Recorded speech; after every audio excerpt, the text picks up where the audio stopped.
Hello everyone, welcome back to the Math 0332 videos with Mr. Lee. I'm Mr. Lee.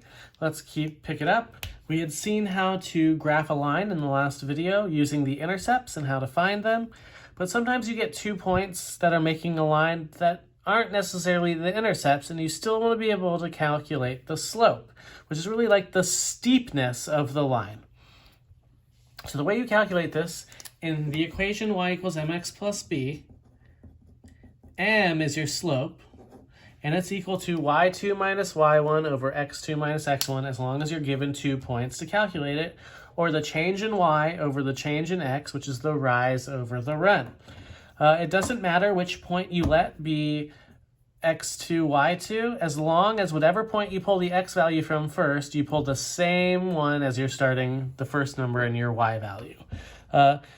If you get a positive over positive or a negative over negative when they're reversed, they both still end up equaling the same number. Same thing with positive over negative or negative over positive. That could swap. Just make sure you're consistent.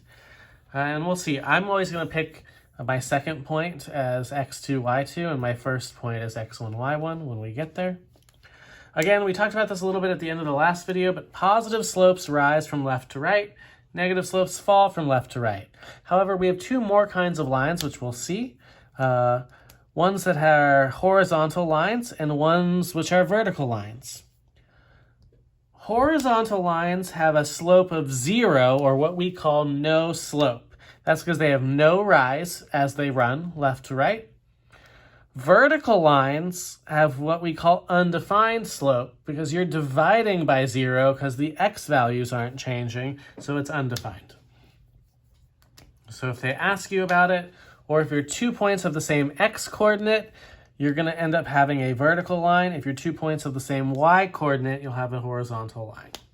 Generally speaking, if they ask you for just the slope, that's all you're finding, but sometimes they'll also ask you for the equation of your line in general, in which case once you get the slope, you can take any xy value on the line and plug them in to see what your intercept will have to be. You could also potentially graph it and see. So let's say, find the slope of the line passing through each pair of points, determine if the line is rising, falling, vertical, or horizontal. So in this first one, we're going to call it x1, y1, and then x2, y2, and then we're really just going to do the slope formula. So m equals y2 minus y1 over x2 minus x1, which in this case is 8 minus 1 over negative 2 minus 4. And if you simplify this, this is 7 over negative 6. Now, since it doesn't reduce, what we'll do for the slope is pull the negative out front and then write it as m is equal to negative 7/6. What this tells me, though, is because the slope is negative, it's asking if it's rising, falling, vertical, or horizontal. So a negative slope means that it is falling from left to right, or going down from left to right. On the right one, 3, 7, and 3, 2. Same argument, x1, y1, x2, y2. You get m equals 2 minus 7 over 3 minus 3, which is negative 5 over 0. This is where things will become a problem. One of the things you're taught that you're never allowed to do, which is true, is divide by 0. Now, if you can't divide by 0, that means your slope is undefined, like you would have said if you divided by 0 previously. Because a slope that is undefined, when we think of 3, 2, and 3, 7 on the coordinate grid, we've got 3, 2, we've got 3, 7. They're really asking about the line that connects them, and if you connect these 2 lines, you're actually going to get a fully vertical line, which doesn't have a slope. But the point is, when you get undefined, though, when they ask you what type of line this is a vertical line. Every time you get an undefined slope, you get a vertical line. Now, of course, this can also be done with fractions or decimals, which we'll see on the next step or next page. I'm going to do the one with fractions, and I'm going to try to talk you through the one with decimals and leave it for you to practice. So when you're doing this with fractions, same general strategy, x1, y1, x2, y2. and you calculate your slope. M is y2 minus y1, negative 5/6 minus 1/2 over x2 minus x1, 1/3 minus the negative 4/3. And from here, it's about cleaning it up. You'll notice in your numerator, you need a common denominator. That means that the 1/2 needs to be multiplied by 3 over 3 to get negative 5/6 minus 3/6 over minus a negative up here is really plus 1/3 plus 4/3. And if we subtract our numerators, you get negative 8/6 over 5/3. That top fraction can reduce. That's negative 4/3 over 5/3. Now, if you remember back to when we did fractions, in order to solve any fractions like this, you keep change flip, dividing by fraction. Negative 4/3 times the reciprocal, 3/5, which will be negative 12/15 or negative 4/5. So the idea here is you've got negative 4/5. That means your slope is negative, so you are falling. Now, when you're doing this with decimals, just a quick note.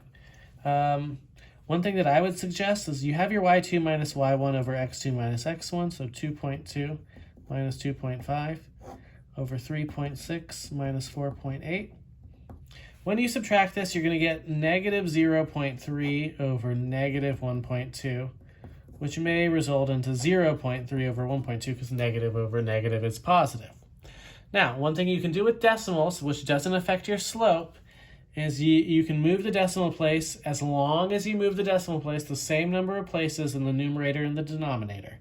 Really think of it as you're multiplying by 1 cleverly. If I multiply by 10 over 10, which is 1, I'll get 3/12, and I can reduce from there to 1/4. This occasionally happens with decimals, but like I said, it's not so bad because you can get rid of the decimals really easily by multiplying by numbers ending in 0, where the number of zeros is the number of decimal places you're trying to get rid of. Now, this section also includes some graphing of lines. So let's talk about generally how we graph lines. My suggestion is always to get it into slope-intercept 4.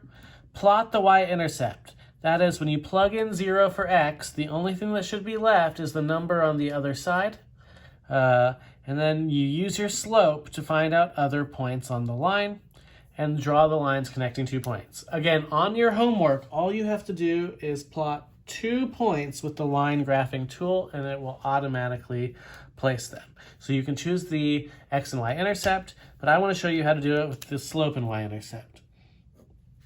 So when you have y equals 4x minus 2, y equals mx plus b, your m is your slope, and in which case this is 4, and your b is your y-intercept, which in this case is the 2 with the negative taken with it.